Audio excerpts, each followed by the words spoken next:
Հանունով եւ Որդվով եւ Ոգուն Սրբով ամեն։ Սիրելի հավատացյալներ, մեզ համար ուրախություն ամեն Կիրակի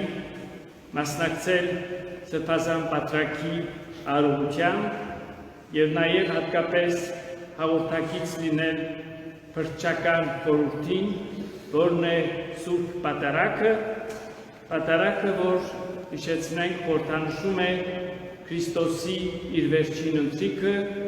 որ նա սիրով բաժանեց իր աշակերտներու եւ առաքյալներու հետ։ Ինչպես գիտեք, սիրելի բարեկամներ, սիրելի հավատացյալներ, Աստվածաշունչը ինքը մի ամբողջ գրադարան է, Աստվածաշունչին մաս են կազմում հին կտակարանը եւ նոր կտակարանը։ Նոր կտակարանը, որ մեզ պատմում է Քրիստոսի կյանքի գործունեության, քարոզչության մասին, բայց նաեւ նրա առաքյալների գործունեության մասին, ամբողջ նոր կտակարանը ինքը բաղկացած է 27 գրքերից։ Մենք գիտենք, որ այդ գրքերից 4-ը ավետարաններն են, 5-րդ գիրքը դա Գործ առաքելոցն է, առաքյալների գործունեության մասին մեծ տեղեկություններ են հայտնում։ Ավետարանի նոր կտականին մաս են կազմում նաև Պողոս առաքյալի 14 նամակներ կամ թղթեր, որ Պողոս առաքյալը դիմում է առանձին անհատների կամ նոր կազմված համայնքներին, նրանց որոշ բացատրություններ տալու եւ պատասխանելու նրանց հոգեվոր հարցումներին։ Նոր կտակարանի մաս է կազմում նաև ընդհանրական թուղթեր կամ նամակներ, ընդհանրական թուղթեր եւ նամակներ, որոնք գրված են Հակոբոս, Պետրոս, Հովանես եւ Հուդա առաքյալների կողմից։ Այս նամակները ուղղված են բոլոր քրիստոնյաներին, բոլոր նորադարձներին եւ բոլոր նրանց, ովքեր հարցում են տալիս, թե ինչպես նրանք պետք է ապրեն իրենց հավատքը։ Իսկ վերջին գիրքը դա Հովանու հայտնությունն է։ Այսօր ձեզ ուզեմ ներկայացնել Քրիստոսի առաքյալներից, ուրեմն Հակոբոս առաքյալի ընդհանրական նամակից հատվածը, որ քիչ առաջ կարդացվեց Ղուրանի առջև, ուրեմն այս հատվածը դուք կարող եք գտնել 5-րդ գլխում, Հակոբոս ուրեմն առաքյալի նամակն է, 5-րդ գլխի ավարտն է։ Եվ այստեղ մեզ խոսվում է աղոթքի մասին։ Մենք գիտենք առօրյայում, երբ մենք օրը 2-3 անգամ սնվում ենք մեր մարմնի առողջության եւ ապրելու համար, բայց նաեւ կարևոր է մեզ համար որպես քրիստոնյաներ հոգեվոր սնունդը։ Եվ այդ հոգեվոր սնունդին մաս են կազմում ոչ միայն Սուրբ Գիրքը կարդալ, ավետարանը կարդալ եւ մեր հավատքը զորացնել, բայց նաեւ կարևոր արարք է, կարևոր հանգամանք է աղոթելը։ Աղոթել դա նշանակում է խոսել, խնդրել, աղերսել։ Ինչպես զավակները իրենց ծնողների հետ շփվում են, որ իրենց ծնող եւ զավակ հարաբերությունները լինեն բարի եւ գնալով ավելի սիրով զորանան, մենք որպես քրիստոնյաներ հաճախ պետք է խոսենք մեր Աստծո հետ, որպես Աստծո զավակ, խոսենք նաև Աստծո որդու հետ, Քրիստոսի հետ, խնդրենք նաև Սուրբ Հոգու շնորհները, եւ այստեղ աղոթքի մեջ երկու հանգամանք է մեզ ներկայացնում, ուրեմն Հակոբոս առաքյալը։ Նա մեզ հրավիրում է, ինչպես Քրիստոս իր աշակերտներին էր ասում, որ միշտ պետք է աղոթեք եւ չձանձրանաք, եւ հիշեք մի առիթով Քրիստոսի աշակերտներ իրեն ասեցին. «Վարդապետ, դու մեզ ասում ես աղոթիր, բայց մենք աղոթել չգիտենք, մեզ սովորեցրու»։ Ինչպես չգիտենք, աղոթելը խնդրելն է, աղոթելը ձեր սիրտը բացելն է, աղոթելը խոսելն է, մեր ցանկությունները ուրեմն ներկայացնելը։ Առաքյալները անշուշտ դա սովորական բան է, գիտեին աղոթել, բայց գիտակից չէին, որ գիտեին աղոթել։ Սա պարզ մեկ բան է։ Եվ այդ արդիվ Հիսուս մեկ օրինակ տվեց նրանց, հայր մեր աղոթքը ներկայացրեց, որ բոլորը շատ լավ գիտեք, որը մի քանի անգամ արտասանում ենք տարբեր առիթներով, եւ կարող ենք ասել ամենաշատ Աստված աղոթքն է աշխարհում, հայր մեր աղոթքը։ Բայց այս աղոթքից բացի կրկնեմ եւ ընդգծեմ, որ ձեր բառերով, ձեր խոսքերով Աստծո հետ խոսելը դա է աղոթք է։ Աղոթքը անպայման մեր եկեղեցու հայրերի կողմից գրված աղոթքները անգիր անել եւ արտասանելը չէ, աղոթքը դա բնական խոսակցությունն է մեր եւ Աստծո միջեւ։ Եվ Հակոբոս Արաքյալը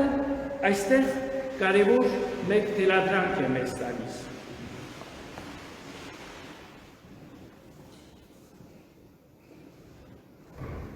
Կարևոր թելադրանք է մեզ տալիս Հակոբոս Արաքյալը եւ ասում է. Երբ որ դուք ձեզանից որևէ մեկ ասում է, եթե նեղության մեջ է, կարիքի մեջ է, դժվարության մեջ է, մեղքի մեջ է, թող աղոթի։ Բայց նաեւ նույն ձևով ասում է, եթե ինքը ուրախ է, ուրախ տրամադրության մեջ է, երջանիկ է իր անձնական կյանքում, ընտանեկան կյանքում, ընկերային կյանքում, թող գոհաբանություն երգի, գոհություն երգի։ Ուրեմն աղոթքը այստեղ մենք Հակոբոս Արաքյալին լսելով հասկանում ենք, որ միայն կարիքի մեջ չէ, որ պետք է խոսենք, բայց հատկապես մեր ուրախ ժամանակ Աստծո պետք է շնորհակալություն հայտնենք։ Յուրաքանչյուր Աստծո երբ աչքերնից բացում ենք առավոտյան, արթնանում ենք, դա կյանքի հրաշքն է։ Արթնանում ենք պետք է շնորհակալություն հայտնենք Աստծո, որ խաղաղ բարի գիշեր ունեցանք եւ կարողացանք արթնանալ եւ Աստծո արևը տեսնել եւ նույն ձևով երեկոյան, երբ պարտում ենք քնելուց առաջ, մենք կարող ենք պահը շնորհակալություն հայտնել Աստծո մեր օրվա ընթացքին կատարած լավ բարիքների համար, լավ վկայությունների համար, ուրախ լուրեր լսելու համար, սա է սիրելի ժողովուրդ, աղոթքի ձև է։ Աղոթքը Աստծո միայն չհիշենք նեղության պահին։ Մեր ժողովուրդը, գիտեք, սովորություն ունի, հենց նեղության մեջ են, կամ Աստծո հենց պետք ունեն, միշտ չէ, որ հիշում են, գալիս են մոմ են վարում, որ Աստված իրենց աղոթքը լսի։ Մոմ վարելը կարևոր է։ Մոմ վարելը, այո, կարևոր է, բայց ամենօրյա աղոթքը ինքնին կարևոր մեկ հանգամանք է, նման է մոմի։ Մոմը, որ լույսն է, լույսը, որ լուսավորում է մեր կյանքը, եւ մոմը խորհրդաշնում է աստվածային լույսը։ Ուրեմն, այստեղ սիրելի ժողովուրդ, սիրելի հավատացյալներ, Հակոբոս Արաքյալ մեզ ներկայացնում է աղոթելու երկու ձևեր։ Աղոթելու բազմաթիվ ձևեր կա, սիրելի բարեկամներ։ Ծեսերը, ժամերություններ, պատարակ, մկրտություն, պսակ կամ ապաշխարություն, այս բոլորը աղոթքի ձևեր են։ Փորձենք շարունակել, ուրեմն Հակոբոս Արաքյալի նամակը լսել եւ տեսնել, թե մեզ ինչ է ասում։ Ասում է, եթե մեկը հիվանդացավ, եթե ձեր մեջ ընդհանուր քրիստոնյաներին է ասում, սա վերաբերվում է բոլորիս։ Միայն Հակոբոս Արաքյալը խոսում է այո առաջին դարում քրիստոնյաների կամ երկրորդ դարի, բայց նաև այսօր մեզ է խոսում, մեզ զգուշացնում է, ասում է, թե որն է նաև մեր պարտականությունը։ Ասում է, եթե մեկը հիվանդացավ ձեր մեջից, թող կանչեն իրենց մոտ եկեղեցու, ուրեմն երեցներին, երեցները ոչ միայն քահանաներն էին, սիրելի ժողովուրդ, այլ ժողովրդի ավագներն էին, ովքեր հավատքի մեջ փորձառություն ունեին, ովքեր աղոթքի կարողություն ունեին, ովքեր նաև բացառիկ կարողություն ունեին հիվանդների համար աղոթելու եւ նրանց բժշկություն պարգևելու։ Ասում է, երբ դուք ձեր ընտանիքների մեջ կան հիվանդներ, մի զրացեք, կանչեք ձեր երեցներին, թող գան աղոթան։ Շատ անգամ տարբեր առիթներով ես ասել եմ, թերևս առիթներից մեկն է այսօր ձեզ հիշեցնել։ Հաճախ մեր ժողովուրդը մեզ կանչում են հիվանդանոց, երբ իրենց հարազատ արդեն կյանքի վերջին պահերն է ապրում։ Լսել են, որ պիտի հոգին ավանդի, վերջին պահերն է կանչում են եւ ասում են այսօր արի աղոթի եւ նրան հաղորդություն տուր։ Սիրով այդ անում ենք։ Այո, բայց շատ անգամ գնում ենք այդ հիվանդը գիտակցության մեջ չէ։ Երբ հիվանդներ ունենք, երբ հիվանդները շփվելու, հարաբերվելու կարողություն ունեն եւ ծանր վիճակի մեջ չէ, այդ ժամանակ պետք է կանչեք ձեր կանաներին, երեցներին, հոգևոր սպասավորներին, որպեսզի նրանք կան ոչ միայն աղոթեն, այլ նաեւ իրենց խոսքով քաջալերեն, ուժ եւ կարողություն տան։ Սա քահանան կարող է անել, բայց դուք էլ որպես քրիստոնյաներ, դուք էլ կարող եք ձեր հիվանդների մոտ այցելել, նրանց հետ միասին աղոթել, նրանց համար աղոթել եւ նրանց նաեւ քաջալերել, ուժ եւ կորով տալ։ Ուրեմն սա կարևոր մեկ երևույթ է, որ կուզեի ընդգծել, որպեսզի ապագային խուսափենք, այսինքն չսպասենք մեր հարազատի ապրելու կյանքի, Աստված գիտե թե քանի վայրկյան, քանի օր, քանի ժամ պիտի ապրեն, չսպասենք վախճանի, նոր աղոթքի հրավիրենք։ Դա կարևոր է, բայց ուշ է հիվանդի համար։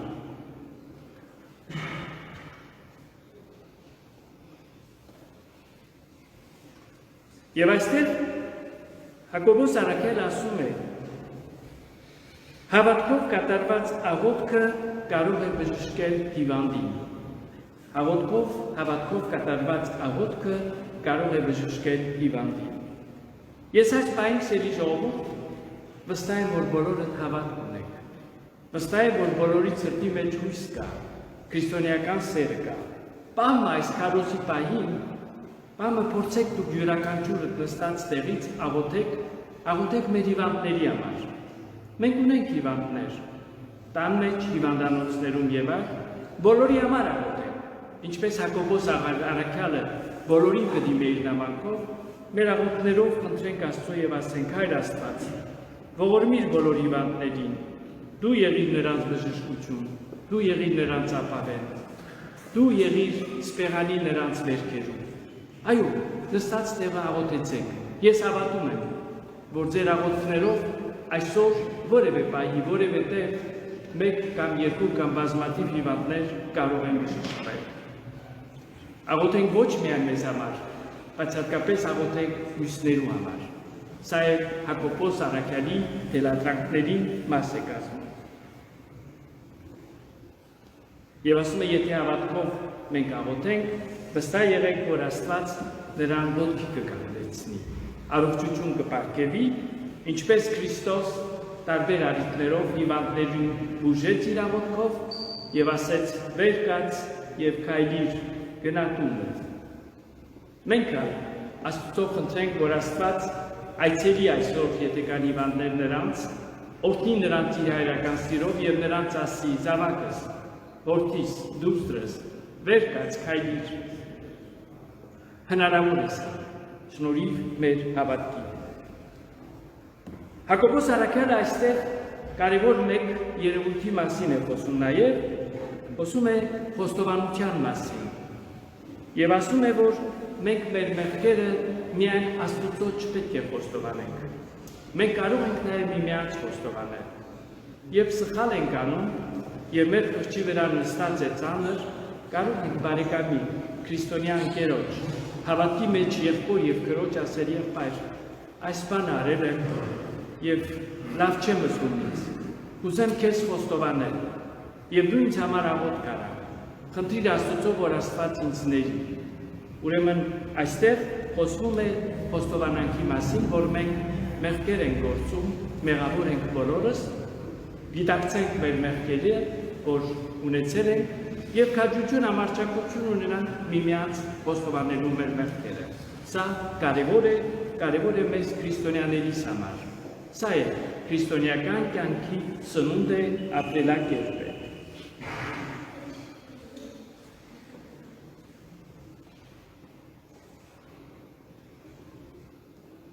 Եվ ասում է, որ եթե աղոթենք, պիտի բժշկվենք, եւ ճշտում է եւ ընդգծում է հատկապես, ասում է արդար մարդու, արդար քրիստոնյայի աղոթքը միշտ ազդեցիկ կարող է լինել։ Արդար քրիստոնյայի աղոթքը միշտ ազդեցիկ կարող է լինել։ Հիշենք եւ չմոռանանք։ Եվ դրա համար մենք մեզ պետք է գտնվենք կամ այո արդար վիճակի մեջ։ Արդար վիճակը մեզանից թելադրում է խոստովանանք։ Քիչ հետո դուք բոլորդ հավատքով պիտի ձեր մեղքերը խոստովանեք եւ նույն հավատքով պիտի մոտենաք Սուրբ Սեղանին հաղորդություն ստանաք։ Թող այդ հաղորդությունը լինի ձեզ բոլորի հավատքով ընդունված հաղորդությունը, լինի որպես բժշկություն եւ սպեղանի ձեզանից յուրաքանչյուրի վերքերին եւ ցավերին։ Եվ այս արդարի աղոթքի ազդեցությունը, կարևորությունը ընդգծելու համար Հակոբոս Առաքյալ մեկ օրինակ է տալիս 5 կտակարանից, խոսում է Եղիա մարգարեի մասին։ Եղիա մարգարեի տոնն է, մենք գիտենք, որ մարգարեները սիրելի ժողովուրդ 5 կտակարանի առաջնորդներն էին։ Նրանք նախատեսում էին ապագան, զանազան երևույթներ եւ զգուշացնում էին իրենց ժողովրդին, իրենց համայնքներին, որ պատրաստվել գալիք երևույթներին, ուրեմն դիմագրավելու, մարտահրավերներին եւ ամեն դժվարություններին։ Եվ ասում է Եղիան մարգարեն ինքը արդար էր։ Եվ արդարությամբ երբ աղոթեց, իր ժամանակ անդադ անձրևներ էր գալիս։ Եվ անձրևները կարևոր է բնության համար, ծաղիկների, կենդանիների համար, բայց այնքան առատ անձրևներ էին գալիս, որ այլևս բնությունը չէր ծաղկում, չէր ասում, փչանում էր։ Եվ Եղիան աղոթում է Աստծո, աղերս է ներկայացնում եւ ասում է Աստված լսեց նրա աղոթքը։ Եվ ավելի քան 3.5 տարի ասում է երաշտ եղավ, անձրև չեկավ։ Բայց չէր կարող այդպես շարունակվել եւ նույն հավատքով եւ նույն արդարությամբ Եղիան վերսկսեց աղոթել, որպեսզի անձրև գա։ Եվ ասում է անձրև տեղաց երկրի վրա եւ երկրի բերքերը, ծառերը, դաշտերը, այգիները տվեցի պտուղներ։ Ուրեմն սիրելի ժողովուրդ, այս Եղիա մարգարեի օրինակով ինչ կարող ենք այսօր սպասել կամ ասել, մենք աղոթենք։ Երբեմն մեր սրտերը, մեր հոգիները, մեր միտքերը գտնվում են երաշտ վիճակում, չորացած վիճակում, պտուղ չեն տալիս։ Աղոթենք, որ Աստված հոգևոր անձրև տեղա մեր սրտի, մեր հոգիների, մեր կյանքի մեջ, որպեսզի նրանք բարի պտուղներ տան, բարի բերքեր, այն բերքերը, որ Քրիստոս կսպասե որպես Աստծո որդի, որ մենք կատարենք եւ իրեն հետևենք։ Եվ Հակոբոս Առաքյալը շատ հետաքրքիր թելադրանք է տալիս, որ մեզանից յուրաքանչյուրի պարտականությունն է նաեւ որ պարտավորությունը, ասում է, եթե ձեր մեջ կա, ձեզանից որևէ մեկը մոլորության մեջ է, սխալ ճանապարհի մեջ է, մի ասեք, իմ գործս չէ, խելք ունի, միտք ունի, թող ինքը մտածի, կամ իրեն հարազատները մտածեն։ Դա մեզանից յուրաքանչյուրի գործն է, եթե գիտենք, որ մեկը սխալ ճանապարհի մեջ է, հեռացած է հեռու ճանապարհներից։ Աստծո կողմից մեր գծված, ասում է, եթե կան մարդիկ, որ ճշմարտության ճանապարհից շեղված են, նրանց եթե կարողանան ետ բերել ճշմարտության ճանապարհի մեջ, մենք նաև մի տեսակ մեր հոգին փրկած կլինենք, ոչ միայն մեր հոգին, նաև փրկած կլինենք նրան, ով մոլորության մեջ է։ Եվ այդ ձևով Աստված մեզ, ձեզ յուրաքանչյուրի, պիտի գնահատի այն բոլորի համար, որի մասին ես խոսեցի, Հակոբոս Առաքյալը այսօր այս նամակը ձեզ է տրվում արկում, ձեզանից յուրաքանչյուրին անվանապես։ Եվ ձեզ խնդրում եմ, առաջարկում եմ եւ հորդորում եմ, որ այսօր տուն գնալուց հետո բացեք Հակոբոս Առաքյալի ընդհանրական թղթի վերջին հատվածը, վերընթերցեք եւ մտածեցեք եւ ամբողջ շաբաթվա ընթացքին փորձենք հետևել Հակոբոս Առաքյալի այս հորդորին, որ յուրաքանչյուրիս համար կարևոր է, անհրաժեշտ։